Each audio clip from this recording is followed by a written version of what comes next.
सुनील जी, क्या लग रहा है आपको कि जो SC/ST एक्ट, एट्रोसिटी एक्ट जो है 1989, उस पर आपको विश्वास नहीं है? सर एक्ट पर भी बिल्कुल विश्वास है। बाय रिटर्न जो पावर दी गई है वो अच्छा है, लेकिन ग्राउंड पे जीरो है। क्यों जीरो है आपके? जीरो इसलिए है कि जिनके हाथ में है, जैसे कहते हैं बाबा साहब ने कहा था, जब कॉन्स्टिट्यूशन बेशक पूरा पावर अगर अच्छे हाथों में जाएगा तो पूरा इम्प्लीमेंट होगा, लेकिन अगर अच्छे हाथों में नहीं गया तो वो इम्प्लीमेंट जीरो होगा। वही बात है एट्रोसिटी एक्ट के, क्योंकि वो भी तो एक एक्ट ही है। कहने को लिखित में बहुत पावर है, कहने को बहुत एक्शन है, बहुत कहने को उसमें अंदर पूरी प्रोटेक्शन है हमारी, लेकिन कहीं ना कहीं ग्राउंड लेवल पे उसको कार्रवाई करने वाले प्रशासन जो लोग बैठा है, जिनके हाथ में उनको कार्रवाई के लिए बोला गया, वो ग्राउंड लेवल पे जीरो है। किस आधार पे कह सकते हो आपके जीरो है? कोई साक्ष्य है आपके साथ? बिल्कुल साक्ष्य है, और आपको मैं बिल्कुल बताऊंगा। अभी हमारे पास पूरे एविडेंस के साथ आपके सामने रखेगी चीज। एक सोशल एक्टिविस्ट, जय भीम, जय भारत, जय संविधान। साथियों, आज हमारे साथ ये 3 तारीख की घटना है, 3 जून 2022, जिसके अंदर जो हमारा एक पड़ोसी है, शर्मा जाति के होने के से वो इस चीज का अपनी दबंगता और अपनी पहुंच का बिल्कुल इतना फायदा उठा रहे हैं, जिसे हम 15 सालों से झेल रहे हैं। और इसी के एक जीता जागता भी रिसेंट उदाहरण है 3 जून 2022 का, जिसके अंदर पड़ोसी जो शर्मा जाति के हैं, उन्होंने मेरी सिस्टर और मेरे फादर को बुरी तरह से मारने, आप ये उसके फोटोग्राफ भी देख सकते हैं, कितनी गंभीर चोटें लगी हुई हैं। ये सारी उनकी फोटोग्राफ्स है। चोटें लगने के बाद 100 नंबर की कॉल भी की जाती है, उसके बाद अपनी रिटर्न कंप्लेंट भी दी जाती है, लेकिन आज 3 तारीख से लेकर अभी आज तक उनके खिलाफ कोई कार्रवाई नहीं की गई और ना ही कोई FIR दर्ज की गई। ये तो है 3 तारीख की घटना, लेकिन ये कहा जाता है कि कानून सभी के लिए बराबर है, लेकिन नहीं। मैंने इस चीज को फेस किया, 15 साल से मैं इस चीज को फेस कर रही हूँ कि कानून सभी के लिए बराबर नहीं है। जो कहा जाता है कि SC/ST एक्ट, उस कानून का जो है दुरुपयोग किया जा रहा है। यहाँ पे अगर जमीनी लेवल पे देखा जाए तो हम 15 साल से उस चीज को देख रहे हैं कि एक ही कानून है, लेकिन उस कानून का 2 जगह पर अलग अलग तरीके से उपयोग किया जा रहा है। 2007 की घटना है, जो हमारे ही यही पड़ोसी 3 परिवार ने मिलकर हमारे पूरे परिवार को हॉकी, डंडों, ईंटों से बुरी तरह से मारा पीटा, जिसके अंदर जो मेरे ब्रदर हैं उनको ग्रीवियस इंजरी आती है। ये उनका ब्रदर है, ये मेरे ब्रदर हैं। मैं आपको बताना चाहूंगी कि इन्हीं पड़ोसियों की जो उच्च कास्ट के, अपर कास्ट के लोग हैं, इन्होंने इतना टॉर्चर किया। आज जो मेरे ब्रदर हैं, आज मेरे बीच में नहीं है। मेरा इकलौता भाई और उन बूढ़े माता पिता का इकलौता बेटा आज उनके बीच में नहीं है। हम 15 साल से वो चीज को फाइट कर रहे हैं कि 2007 में जब पूरे परिवार को हॉकी डंडे से बुरी तरह से मारा गया, हम उस टाइम में बच्चे थे, हमें किसी चीज की नॉलेज नहीं थी, जिसके अंदर मेरे ब्रदर को ग्रीवियस इंजरी आती है। ये उनकी MLC है, ग्रीवियस इंजरी आती है। ये मेरी जो साथ में जो सिस्टर बैठी है, इनको भी सिंपल इंजरी आती है। और मेरी जो मदर है, मेरी मदर की MLC सही ढंग से नहीं करवाई, क्योंकि वो लोग पहुंच वाले लोग थे, दबंग लोग थे, और उनको सिंपल इंजरी आती है। वही दूसरी तरफ जो शर्मा कास्ट के, अपर कास्ट के लोग थे, 3 फैमिली थी, उनको सिंपल इंजरी आती है। उसके बावजूद पूरे थाने के अंदर अपर कास्ट को भर दिया जाता है। जिन लड़के को ग्रीवियस इंजरी आती है, जो केस 308 का केस अपर कास्ट के ऊपर बनना चाहिए था, उल्टा मेरे ही ब्रदर को, जो गुनाहगार ना होने के बावजूद उसे गुनाहगार बनाकर अंडर ऑब्जर्वेशन में MLC को दिखाकर 308 का मुकदमा कर सेम डे ही गिरफ्तार कर दिया जाता है। तब कोई इन्वेस्टिगेशन नहीं होती, उनकी 3 बार स्टेटमेंट ली जाती है। और करने वाले कौन? IO कौन होते हैं? तेजदत्त गौड़, यानी वो भी पंडित। फिर 3 महीने के अंदर, मैं एक पक्ष को बताऊंगी कि 3 महीने के अंदर मेरे जो ब्रदर पे झूठा केस लगाया गया था, अंगूठी के नकलीजेंस साइन करे गए, उनके मेरे ब्रदर के साइन के नकलीजेंस 3 महीने के अंदर ही चार्जशीट फाइल कर दी जाती है।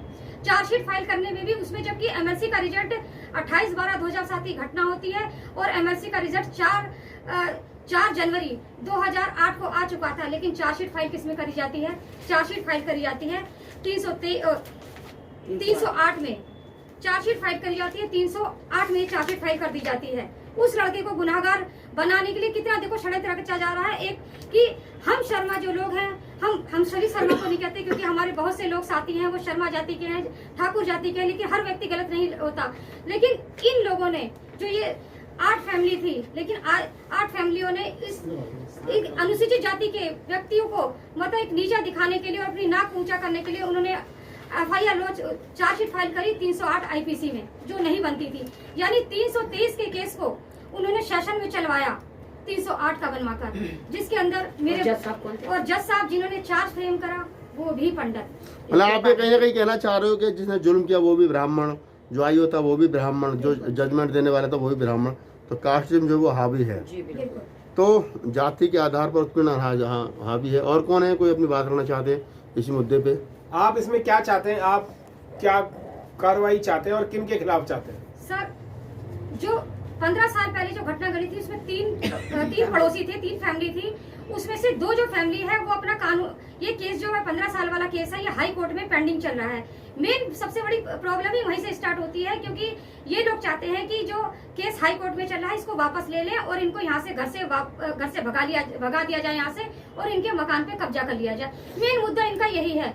और इसीलिए इन्होंने क्या है कि जब भी हमारी अगली तारीख यानी हमारी जुलाई में तारीख आने वाली है तभी ये घटना घटाते हैं। इन्होंने ये घटना 3 जून को ही घटाई है। जी, आपने कार्रवाई जो की है, आप कह रहे हैं कि हम डीसीपी से भी मिले, एसएचओ से भी मिले, तो आपको उन्होंने क्या आश्वासन दिया है? सर, हम क्या नाम है एडिशनल हम पहले हमें डीसीपी साहब से मिलने गए, हमें 1 घंटे तक बैठाया गया और उसके बाद क्या नाम है 1 घंटे बाद कह दिया गया कि डीसीपी साहब चले गए हैं। और फिर हम उसके बाद हमें एडिशनल डीसीपी कुशल पाल सिंह जी से मिलवाया गया। उन्हें हमने पूरी बात बताई, पूरा लोग की सारी चीजें अपनी जो भी हमें नॉलेज थी हमने उस चीज को बताया गया जो कानून क्या कहता है। लेकिन उन्होंने ये बात कही कि इस पे क्या नाम है FIR दर्ज नहीं होगी, इस पे इन्वेस्टिगेशन होगी, जो लीगल नहीं है। तो जो उन्होंने कार्रवाई करने के लिए आश्वासन दिया था वो हो रही है या नहीं हो रही है? बिल्कुल नहीं। अभी तक आप 3 तारीख से लेकर 8 दिन हो गए हैं, लेकिन अभी तक हमसे ना किसी का पुलिस का फोन आया, ना कोई स्टेटमेंट ली गई, मतलब उनकी तरफ से कोई नहीं।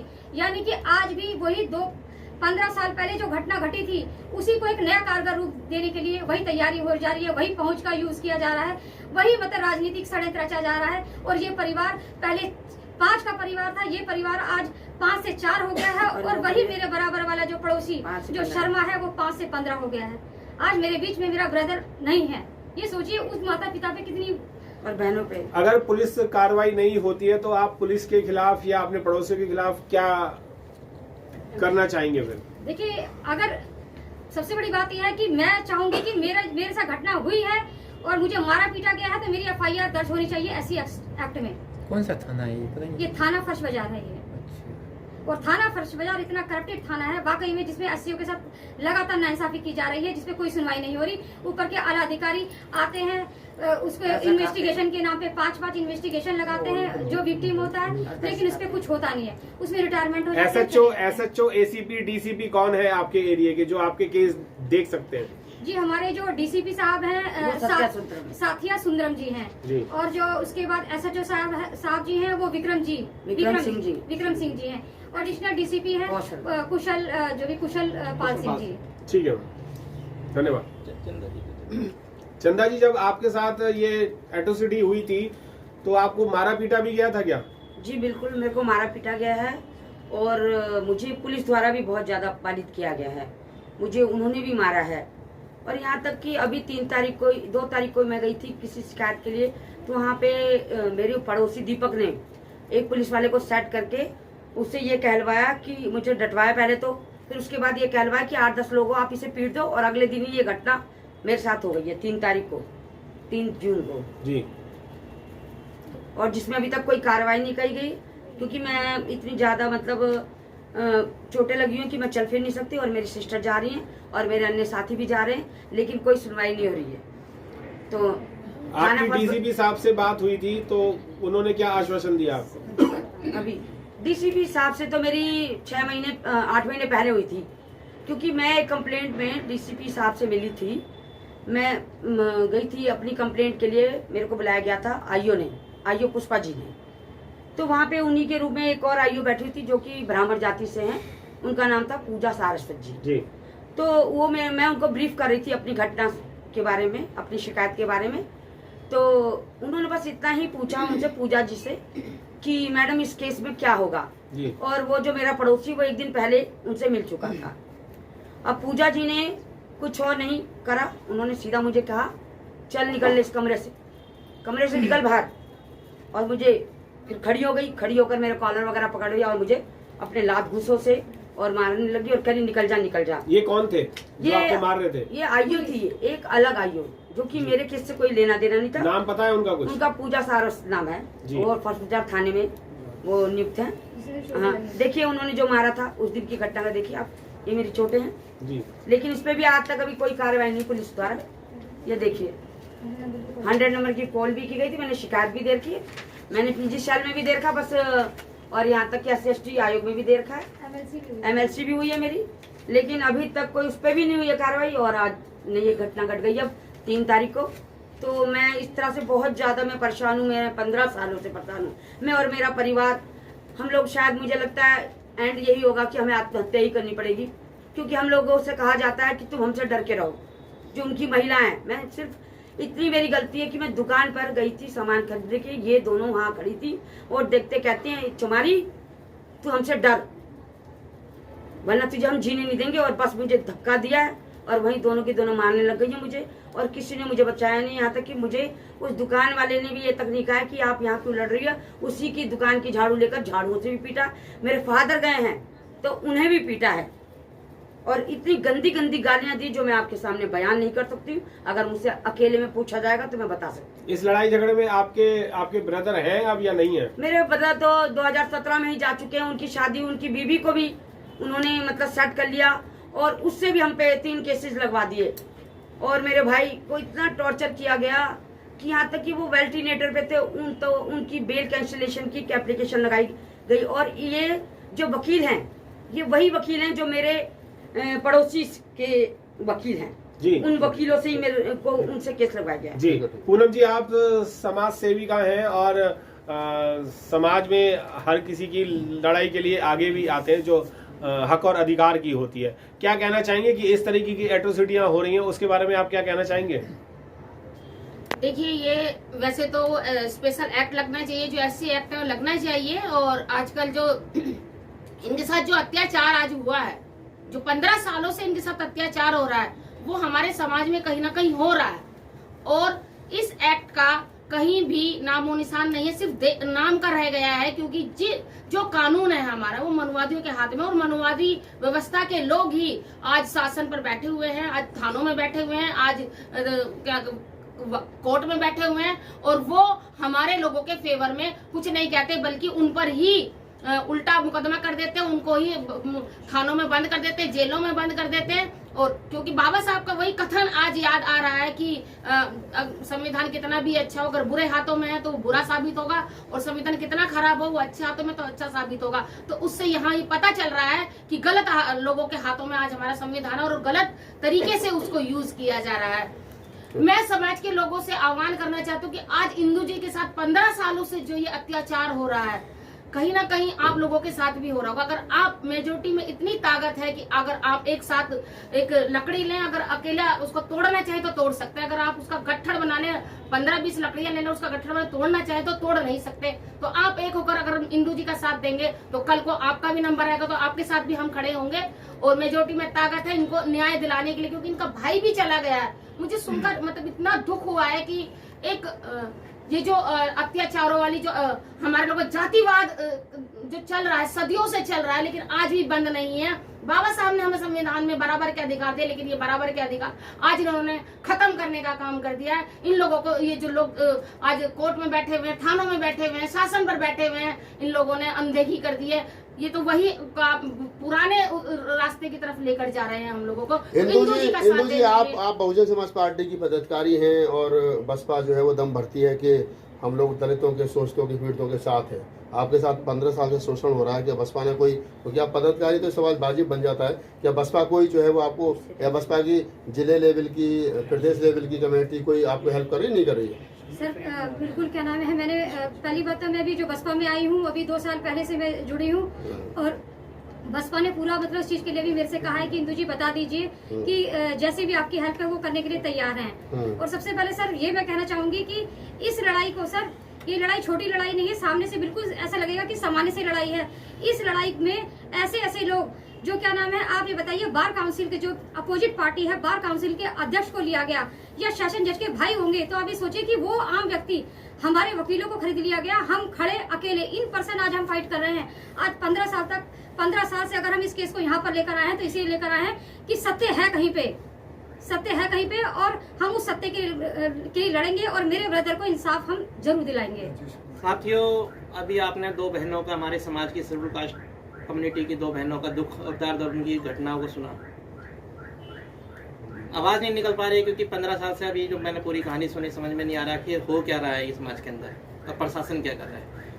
छोटा सा मैं चाहूँगा, राजेश जी हमारे बीच में हैं, एक और वारदात, एक और नई घटना, एक नया एक अंजाम, क्या लापरवाही हो रही है समाज के अंदर, थोड़ा उनके मुँह से सुनिए। जी थोड़ा आगे।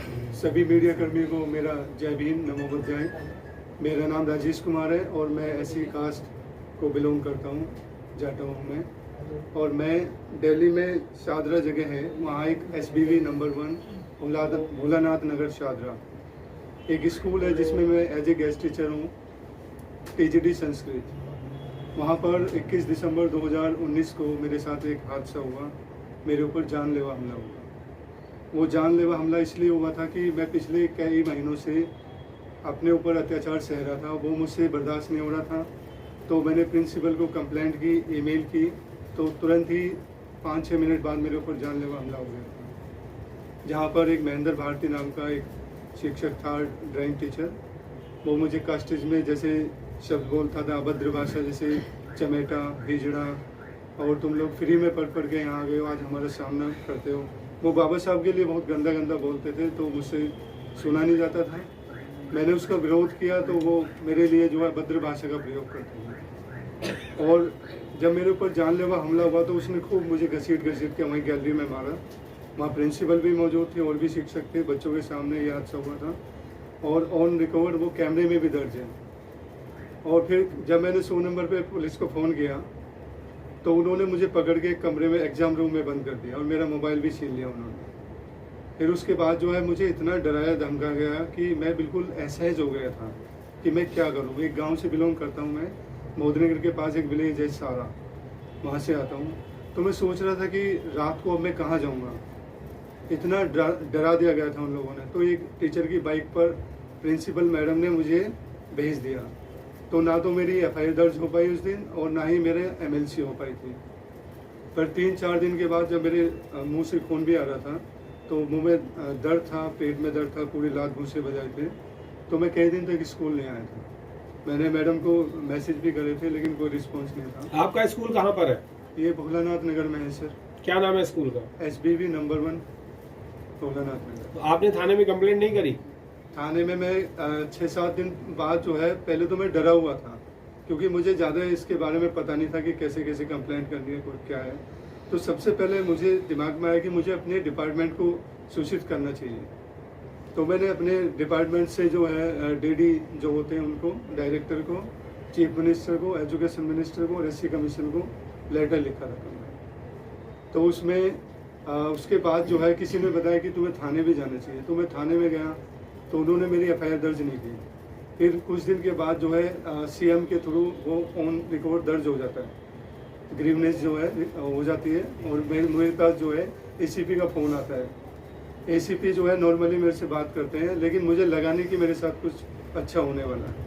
उन्होंने कहा कि ये तो छोटी मोटी घटना है, ऐसे तो होता ही रहता है, कोई वो नहीं है, अपने ड्यूटी करो आराम से। तो मैं ऐसे सुन के आ गया था। कुछ दिन बाद ही मेरी जॉब चली गई। ACP का नाम पता है आपको? हाँ, वो त्यागी करके थे उससे। नहीं, पूरा नाम बताइए। त्यागी तो भारत में बहुत सारे। मनीष त्यागी सर। नाम मनीष त्यागी। नाम तो सर मुझे कंफर्म नहीं। मनीष त्यागी जी। मनीष त्यागी जी थे। और आपका थाना कौन सा है? फर्स्ट बाजार शादरा है सर। फर्स्ट बाजार शादरा जी। अब आप क्या कार्रवाई चाहते हैं? सर मैं यही चाहता हूँ कि जैसे मेरे साथ हुआ किसी और भाई बहन के साथ ऐसा ना हो और मुझे न्याय मिले। और वो स्कूल संस्थान एक पवित्र स्थान है, वहाँ पर अगर ऐसी घटना होगी तो फिर कहीं भी कुछ भी हो सकता है सर। जी, एक आखिरी सवाल सुनील वाज जी आपसे है कि इस तरीके की एट्रोसिटियां जो हो रही हैं, एट्रोसिटियां जो हो रही हैं, इनके खिलाफ आप क्या कार्रवाई कर रहे हैं और आपने क्या एक वो बनाया है कि इससे निजात पाई जाए?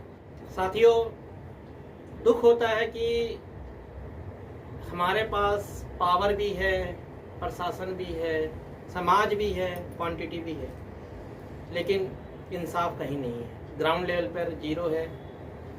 रिटर्न पेपर पे पावर है लेकिन प्रैक्टिकली जीरो है। फॉर एग्जाम्पल, अभी 2 बहनों से सुना, राजेश जी से सुना, ऐसे तमाम हजारों नहीं लाखों घटनाएं आपके गली मोहल्ले समाज के अंदर बैठी हुई है।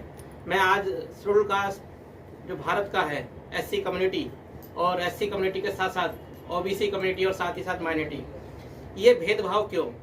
जो भेदभाव, जो जातिवाद जो पिछले सदियों से चला आ रहा है, आज नए रूप में आप लोगों के सामने खड़ा है। कभी प्रशासन के रूप में खड़ा है, कभी पड़ोसी के रूप में खड़ा है, कभी तुम्हारी नौकरी के रूप में खड़ा है। आखिर क्यों? कब तक हम निवाला बनते रहेंगे? तो उस निवाले के लिए एक आह्वान है हमारी उस समाज से, अपने भाइयों से, अपनी बहनों से, कि इस लड़ाई को, जो भारत की एक लड़ाई है और उसके शिकार हम हो रहे हैं, उसका शिकार हम हो रहे हैं, तो हम ये कहना चाह रहे हैं कि अपने समाज से कि एक लड़ाई, बहुत लड़ाइयाँ लड़ी है, बहुत आंदोलन करे हैं, एक लड़ाई जातिवाद के खिलाफ आपकी नहीं है। भारत लड़े, हम भारतवासी हैं। भारत की लड़ाई हो जातिवाद के खिलाफ। इंडिया अगेंस्ट कास्टिज्म क्यों हो रहा है ये जातिवाद? स्कूल के अंदर, घरों के अंदर, पड़ोसियों के पास के द्वारा क्यों हो रहा है? तो ये आह्वान है मेरे उस समाज का से, उस भाइयों से, उस कम्युनिटी से, कि इंडिया अगेंस्ट कास्टिज्म की लड़ाई लड़े और उस इंडिया अगेंस्ट कास्टिज्म की लड़ाई को एक आंदोलन का रूप दे और अपने आपस भाइयों में इतना भाईचारा बढ़ाए कि अगर पड़ोसी का दर्द उठे ना तो पड़ोसी भी खड़ा हो, वो भी चले, चल बेटा थाने चल भाई क्या हुआ, मैं देखता हूँ कैसे कार्रवाई नहीं होगी। तो ये भाईचारा मुझे चाहिए और ये भाईचारा बनेगा इस आंदोलन से। ये आंदोलन की नींव है, भारत की एक लड़ाई की पहल है। हम चाहते हैं कि ये समाज इस लड़ाई को लड़े, इस लड़ाई को लड़ने के लिए बाहर आए और अपना प्रोटेक्शन करे। यही आपकी सुरक्षा है, यही आपका वो है। तो ये आपने कोई संगठन बनाया है या क्या चीज है ये? सर ये कोई संगठन नहीं है, ये सिर्फ एक आह्वान है। ये सिर्फ एक आह्वान है। आह्वान का कोई नाम दिया जाता है, जाहिर सी बात है। जैसे आज से 2011 में एक आंदोलन का नाम दिया गया था इंडिया अगेंस्ट करप्शन का, लेकिन हमने ये कहा कि करप्शन तो नस नस में है, वो बात ठीक है, लेकिन एक सब्जेक्ट नहीं है। जो शोषण हो रहा है किसके खिलाफ हो रहा है? आदमी के खिलाफ हो रहा है। शोषण किसका हो रहा है? आदमी का हो रहा है। मूल समस्या जाति की थी, मूल समस्या जातिवाद की थी, वो तो यूं का यूं रह गया।